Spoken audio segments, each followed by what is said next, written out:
Hey, it's Sam here from Training for Thought, and welcome back to another Why You Should Read. Today we are going to cover Stephen R. Covey's 7 Habits of Highly Effective People. Now, before we get into it, just make sure to hit that subscribe button and the little bell so you keep up to date with all the upcoming videos. Now, 7 Habits of Highly Effective People is basically on and at the top of every leadership reading list there is. It is always mentioned.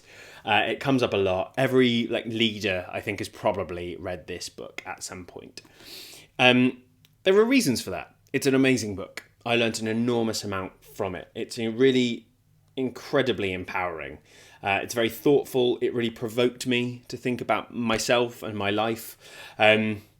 It's a really amazing book. It was written at the end of the late 80s, I think, and its impact on the world, has been absolutely enormous. Over 10 million copies sold, and this is quite an old edition.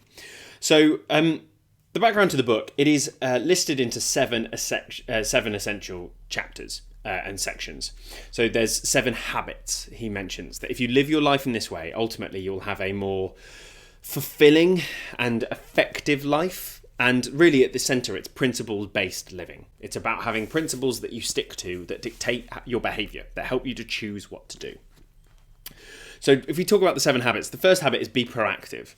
And this means really that understanding that you are an actor in your life. You have a choice and control over the things you do. You are not just at the whim of your emotions, your thoughts, your feelings and other people. You, as an independent person, have choices and you can make and exercise those choices.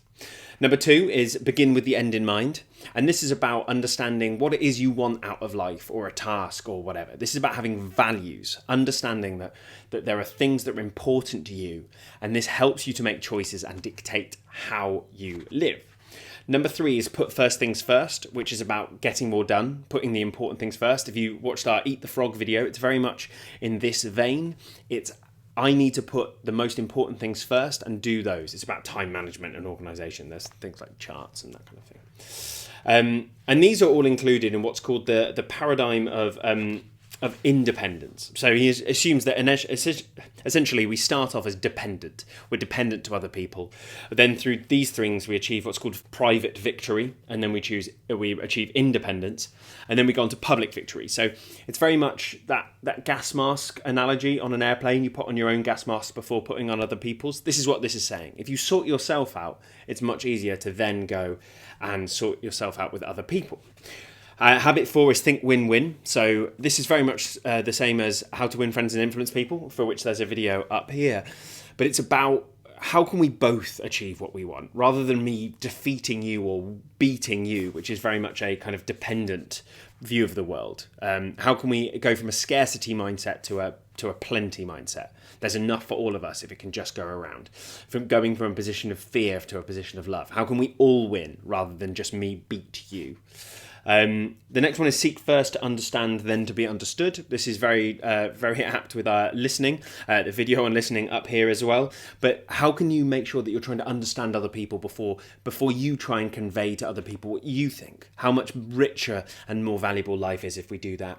And the final one, the final habit in public victory is synergize. How can we start to work together, create more by pooling together our resources, work and creatively and work together so that we actually create better things. The more minds we have, the smarter we are. And then the final one is sharpen the saw, which is the analogy if you came across a woodsman and they were cutting down a tree with a saw and the saw was blunt, how much effort it takes to go through life. What if you just sharpen the saw? How much easier it would be to cut down that tree. So it's a plea to keep working on these and keep understanding that this is work. Those habits are incredibly powerful and useful. They're very, very easy to understand. They're very well described, and there's plenty of exercises in the book. I read this book and I learned a huge amount, and lots of these principles and thoughts I did. So I did do the exercise where I worked out my values. There's the funeral exercise in a video up here, which is very much in that vein. I felt more empowered to understand that I didn't have such a big ego to fulfill. Seek first to understand, then to be understood. I use that in my business the whole time. The temptation is to tell everyone what you do, and actually understanding what they need means I can fulfill what they need rather than just telling them what I do. is a really powerful one. It's an incredibly powerful book. If you want to develop personally, and I really believe each of us should do, this is an incredibly good start. It will help you to understand that you are an agent in your life. You have choices, and those choices dictate the way you live your life. If you want your life to be more fulfilling and have more purpose, living in a principle-based approach will genuinely help. It can be quite hard. It's very different from how a lot of us live our lives, and in the capitalist system we're in, of course, pleasure and the pursuit of pleasure are put very highly. We have needs and urges, and we should fulfill them immediately by buying things. Is really the system we operate in. And this is suggesting there's something higher than that. There's something more important than that. It ties very closely to things like Stoic philosophy, that sense of you putting yourself in control and being beyond your urges, being above and beyond your base wants and needs, which I think we could all benefit from. It will help you to live the life more fully that you want. It helps you work out what's really important to you and put that into practice. And that's why so many leaders love this book.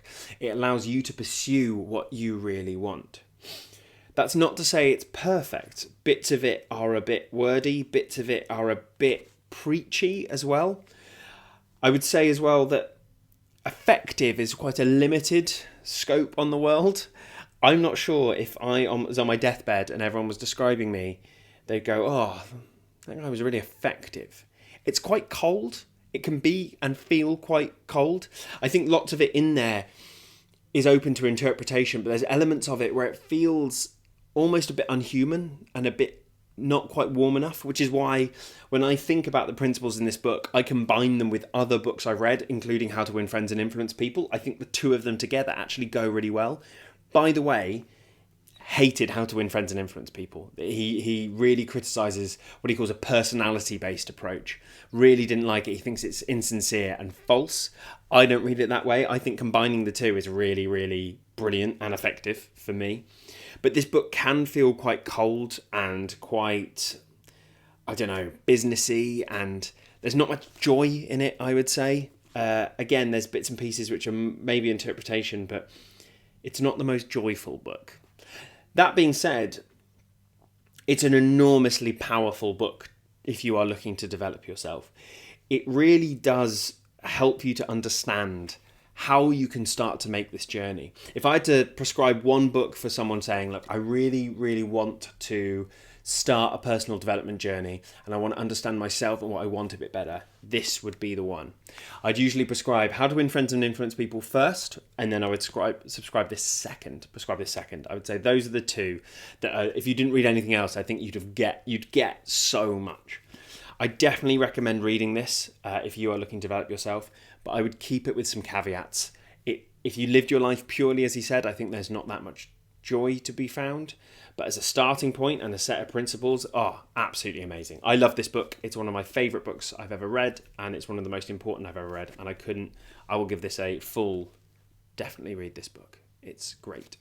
I hope that was useful. If you've read it, let me know your comments below. If you like or dislike it, let us know. Like the video. Make sure to check out our video on how to win friends and influence people as well. Please do hit that subscribe button. Until we meet again, take care.